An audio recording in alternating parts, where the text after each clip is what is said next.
and welcome back to Bookish Theories. In today's video, I would like to talk about GOT7's Not by the Moon, focusing on a little breakdown and analysis of both the lyrics and the music video. Not by the Moon is a song whose concept was inspired by William Shakespeare's Romeo and Juliet, a tragedy in 5 acts about the fate of two star-crossed lovers belonging to feuding families that eventually reunite when the two meet their untimely death. Both the lyrics and the music video have quite a lot to unpack here, but in order to understand how the boys dealt with the concept, the first thing that we need to do is to take a look at the title itself, because that alone is very telling. You see, Not by the Moon is a direct reference to the second scene of Act 2 of Romeo and Juliet, when Romeo swears his love for Juliet by the moon and she urges him not to do so because the moon is inconstant and changes every month. This is maybe one of the most famous moments of the tragedy, not only because these lines take place during the famous balcony scene that made this play so recognizable, but also because this is the moment when the two lovers promise to exchange their vows the next day.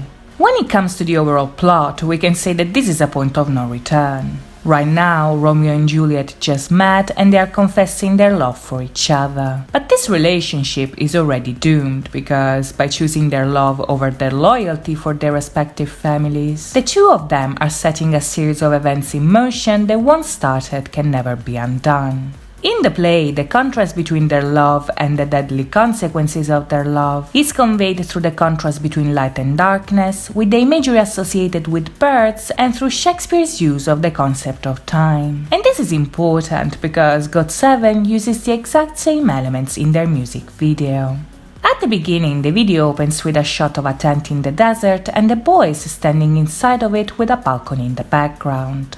Right off the bat, this is very telling because the scene here is introducing us to the idea that what we are about to see is a work of fiction. Much like what we saw in the teasers and the trailer, the boys are preparing to go on stage and they are wearing their masks to play the characters of the tragedy. It's like a framed narrative, if you will, whose goal is to show us that the boys are not themselves anymore, but the protagonist of the play that is about to unfold. Like Shakespeare himself said, one man in his time plays many parts. And the video shows us this by depicting the boys playing different characters as the story progresses.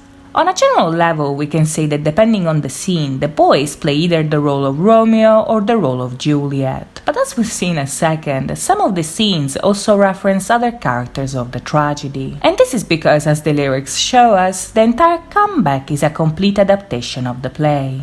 At the beginning, the song opens with Jin Young saying that his loved one is spreading inside of him as their voice warms him in the darkness. Now, at this point, we are about 3 lines in and there are already a million references to the original tragedy. Because if on the one hand, the video shows us that Jin Young is playing the role of Juliet, on the other, the lyrics recall the lines of Romeo in the second scene of Act 2. At this moment, Juliet is still in her room, and while Romeo is looking at her window, he not only compares her to the sun, but to a bright angel whose voice descends upon the mortals in the glorious night. Now, this is important because these lines alone already introduce us to the idea that their love is able to bring light in the darkness of their life. Romeo and Juliet here find solace and warmth in each other, but even if this love fills the emptiness that they feel, there are already some clues that foreshadow that this passion will also be their downfall. You see, in the story, Romeo and Juliet are very young and their tragedy is consumed in the span of a few days. So the love that they feel for one another is both exciting and destructive, because if on the one hand their love frees them from the responsibilities of their families, on the other it imprisons them within their own passion. In the music video, this idea is perfectly conveyed in Bam Bam's scene, where we see him surrounded by blue lasers as he stands in the darkness. Now, in this scene, Bam Bam is playing the role of Romeo, and this is confirmed by the fact that his prison is made out of blue lights, which is a color that in the play is often associated to Juliet.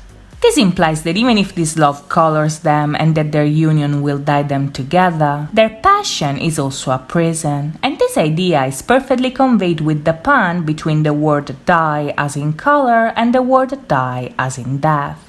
Now, in English, these two words are obviously pronounced the same. But what's interesting here is that in Old English, to die was sometimes spelled with a Y, thus showing us that the love that colors their life today will be the source of their death tomorrow.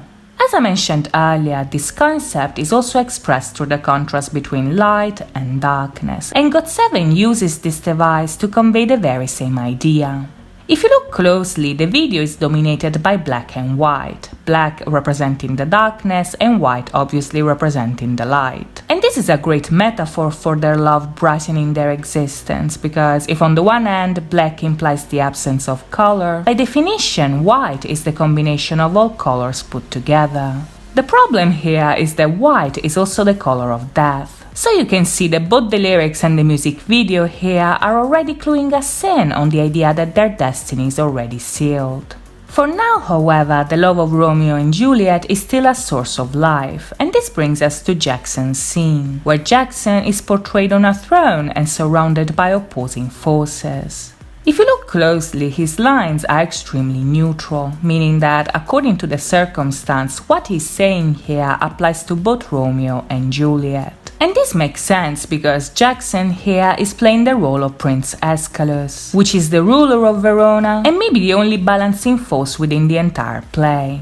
In the tragedy, the prince is a symbol of the law and the only one who tries to bring peace between the Capulets and the Montagues. So while the two families fight around him, Jackson speaks for both Romeo and Juliet. By the time we get to the chorus, the lyrics are an almost exact adaptation of the original play. Much like Juliet, JB and Eugium urge their loved one not to swear by the moon because of its inconstant nature, but also not to take their vow unless their kiss is as eternal as this promise. In this context, their union is meant to dye them, that is, to color them. But once again, these lines foreshadow that something bad is about to happen. And JB's scene reinforces this idea because in the video we see him exchanging one portion for another.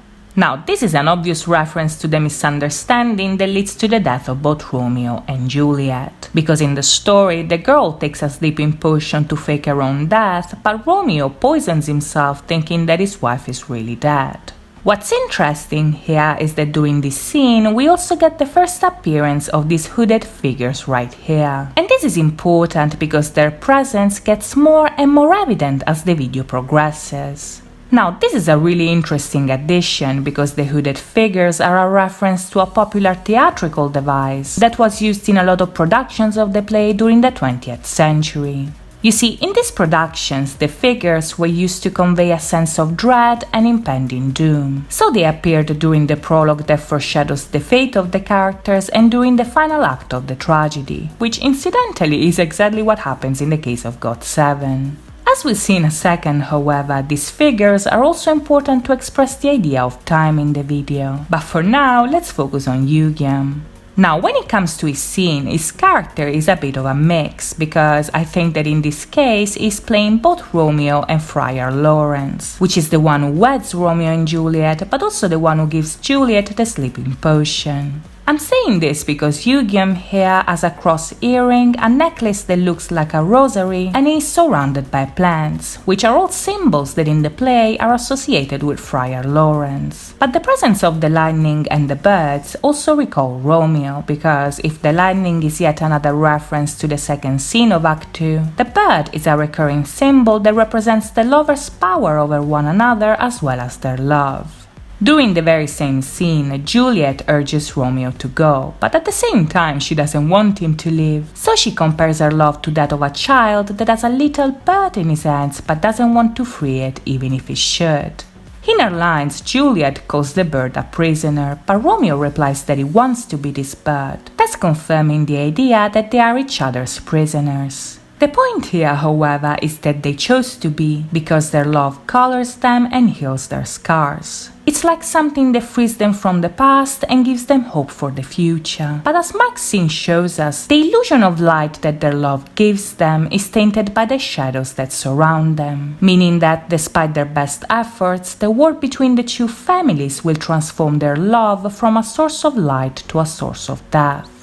If you look closely, when Ben Ben says that she is the reason he is alive, he escapes the prison of love and goes back to the darkness. And right after, Mark expresses his intention to be dyed with the other person as the shape of a white dress appears in his arms. These are all signs that foreshadow that the union that is meant to save them is the very same thing that will end up killing them. And if this idea is reinforced by the reappearance of Jackson and the feuding families, the tragedy eventually unfolds when Young-jae takes the stage. Now, in the video, Young-jae is obviously playing the role of Juliet, which is something confirmed by the fact that he's wearing blue and that he's laying in the crypt where Romeo finds Juliet when she is paralyzed by the potion. Like the original play, the scene shows us that Young-jae is still alive, but at this point it's already too late because, as we see him standing up, Yoo-gyeon professes that they will be together forever and JB eventually takes the poison. At this moment, all the members approach the stage and the hooded figures surround an open casket. The gesture of the central figure here suggests that the time of Romeo and Juliet has come to an end. And sure enough, when Yoo-gyeon frees the bird, the moon is destroyed and the illusion of love is destroyed with it. As the boys dance and their surroundings fall apart, we see a shot of a clock signaling 1:16. And this is important because 1:16 is also the date of GOT7's debut, which shows us that the tragedy has unfolded, the play is finished and they are back playing GOT7. As I mentioned earlier, however, one man in his time plays many parts. And when it comes to the boys, GOT7 themselves is one of these parts. So at the end of the video, the frame narrative closes by showing them leaving the theater and traveling through the desert. The play has ended and the actors have left the stage, but even if the story is done, their journey continues both in life and on screen.